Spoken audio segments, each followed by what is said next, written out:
Hi. Hello po. I have one question. If you could never see your reflection, your own reflection again, how would you define beauty?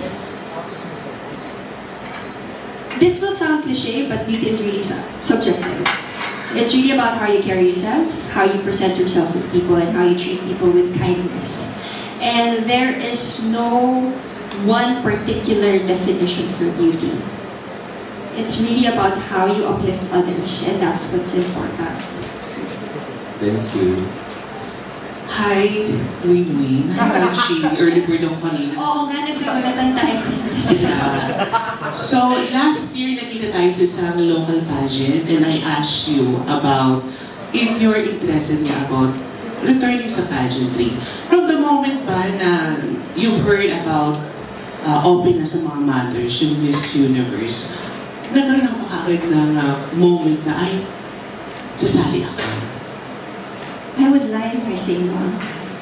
Siyempre, that spark in me felt, alive again, that there's an opportunity that mothers and all women are meant to be celebrated and to be seen.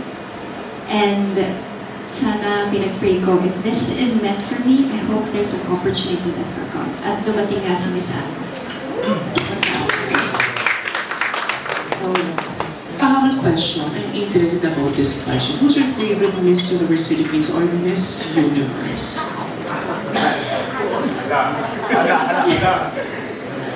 no, I would say Pia. Pia Wurtzbach. She was my batchmate when she won Miss Universe. And Miss Universe Philippines as well.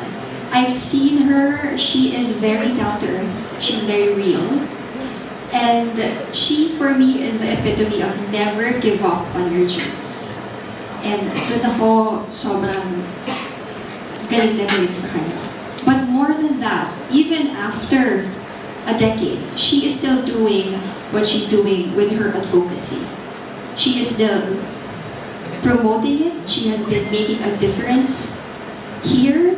And that is one thing that you will say, that is a queen.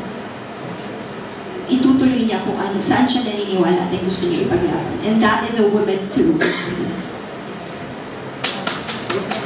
Hi, Win-Win, Ferdy from Mythology.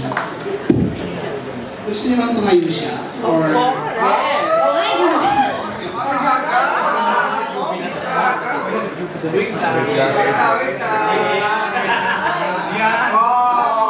Tama na sa gitna.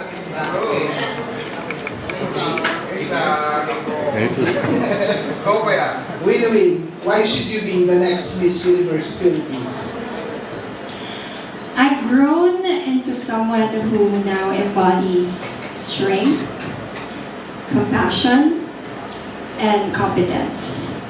And I bring my unique experience to inspire other people and to prove that dreams do not have an expiration date. I want my daughter to see me as someone who chased after her dreams and never gave up on her dream. Yes, this might be a risk for me, but it's scarier and to live with the question of what if. That is why I am here. I also want people to understand that it is never too late to take a chance on yourself. That I do not just represent a crown. I represent the limitless potential of every individual. Thank you.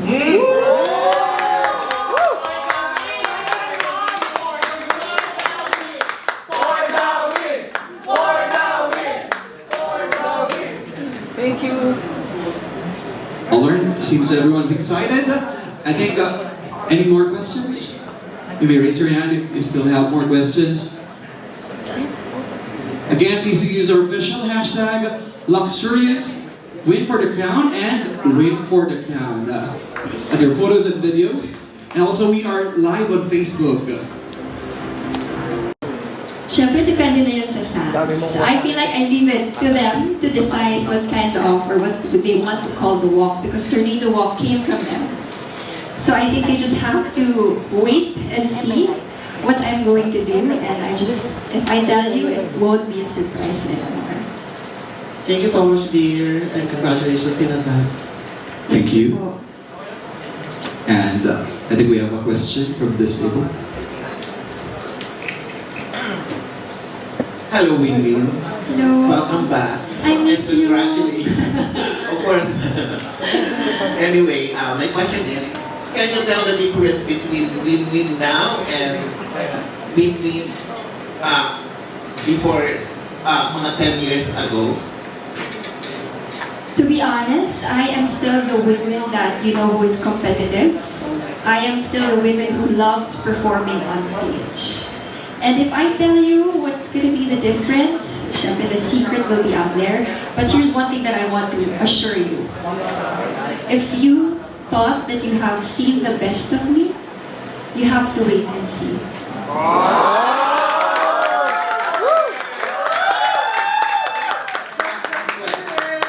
Follow-up question. Aside from yourself, who is your biggest influence in accepting the responsibility of representing Muntinlupa in Miss Universe?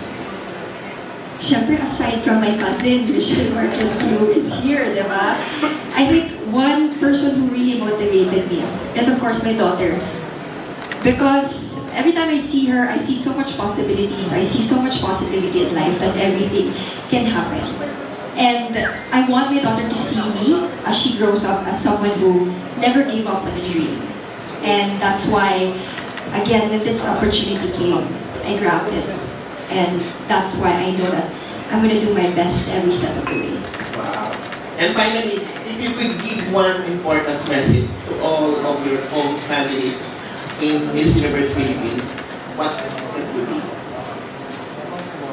Because of my experience, for me, this is not a competition. This is a sisterhood.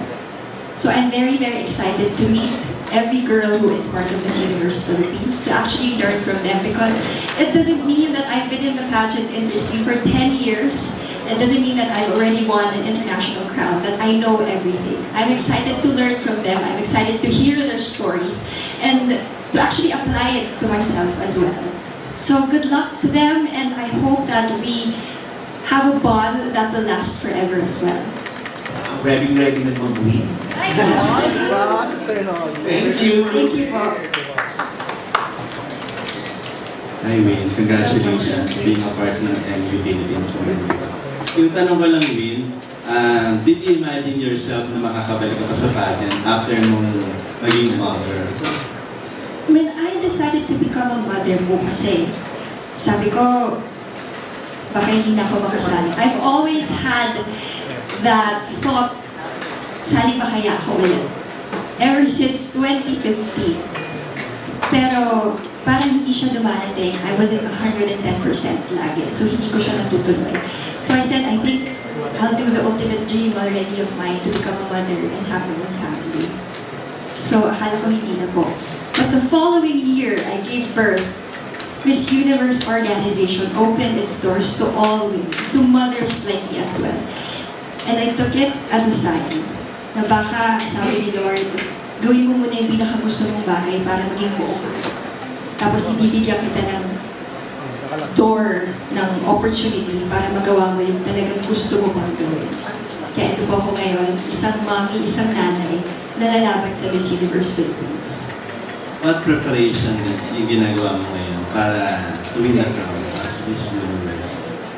I've been training for about 2-3 months. And I think tough is an understatement. It hasn't been easy. Dahil iba na po ang pageantry ngayon compared to before. So I educated with myself kung how it is now, especially with social media, with everything that is different right now. Thanks again to my cousin who has been helping me.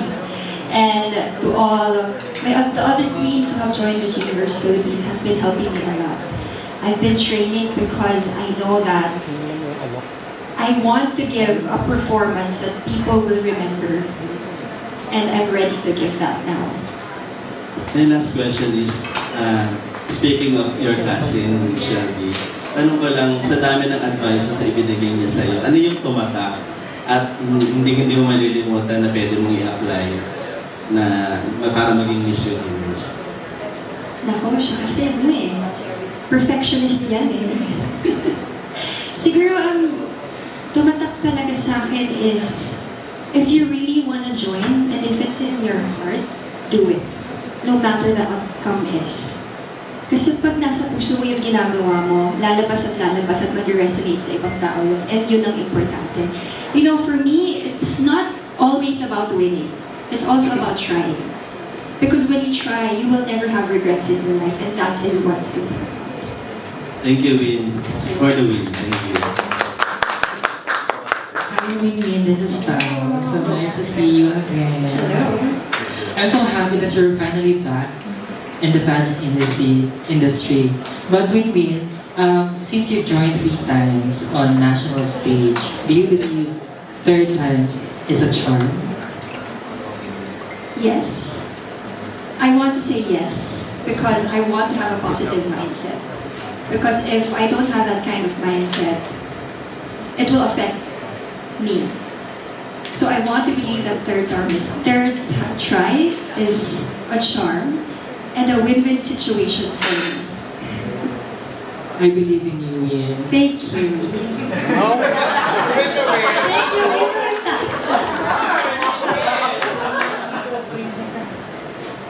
Hi, Wayne. Congratulations. Thank you. How is motherhood contributing to your confidence now as a parent? No, I've been very selfless already. The competition is not just about me. The difference before is, syempre, inisip ko yung sarili ko, how I'll do this, how I'll do that.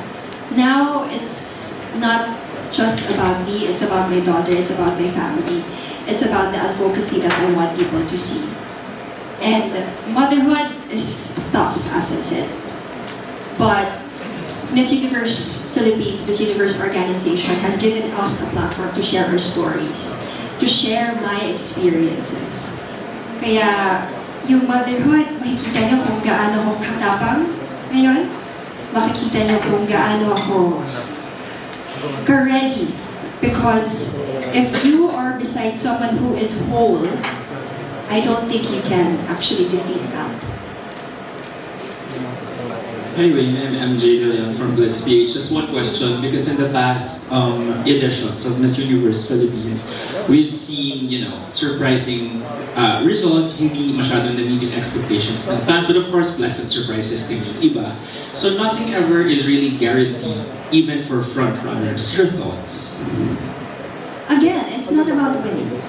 Okay. It's really not about winning. It's about how you are on stage, how you give your all on stage. We can never please everyone. You can never be promised of everything. But one thing that you can do is if you give your 110% on stage, that for you is already a win. And I think that's what others should think, that again, winning is not everything. Trying is more important. Because if you do not try and you fear failure more, well, you wouldn't learn. Correct?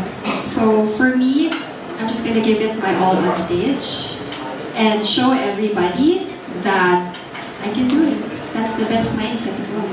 Okay, thank you. So doon ko lang ng konti, because this is probably the biggest in terms of the number of delegates. They said baka aabot daw ng 80. Wow. Without name dropping a specific candidate, are you the type na tumitingin kung sino yung magiging biggest competitor mo? Again, without name dropping. If you want, you can also do it. You know, I've been following a lot of pageant pages, so of course I have an idea who's going to join. But I don't really dwell on who is going to join. I see their faces, I know they're going to join, but I'm not the type to stalk their pages or what they're going to do. Because I also have my own strategies and I want to focus on that. I don't need to focus on other girls' strategies. And alam nyo, pag ganyan kasi, if you want to know, I'm excited for every girl, but I'm actually excited to see first new girls because I haven't seen them perform. So, yun yung mga inaabangan ko, yung mga bagong candidates. Kasi hindi mo alam kung paano sila gagawin. So, I'm excited to see them once I meet them.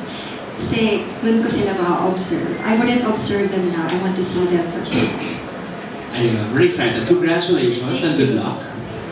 Hi, Christian from the Crown Yes, Philippines. hello.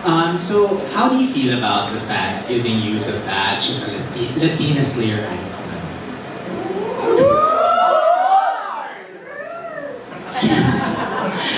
Grabe yung Latina Slayer. Alam niyo, hanggang ngayon, hindi ko pa rin siya. I don't know if I should be called a Latina Slayer, but thank you to all the fans who believe that I am. When I competed in a different pageant, for the first time that no other Filipina did pa, I just gave my all in. I just wanted to be Miss Philippines. I just wanted to give the best for my country. And I think nakita lang nila kung ano yung ginawa ko doon. And I'm very grateful for them. Kasi if wala sila, hindi din ako makakarating kung nasan ako. Hello, Win. Magandang hapon. Earlier this morning, the Miss Universe organization announced the host country, which is the Thailand, for the 74th Miss Universe pageant.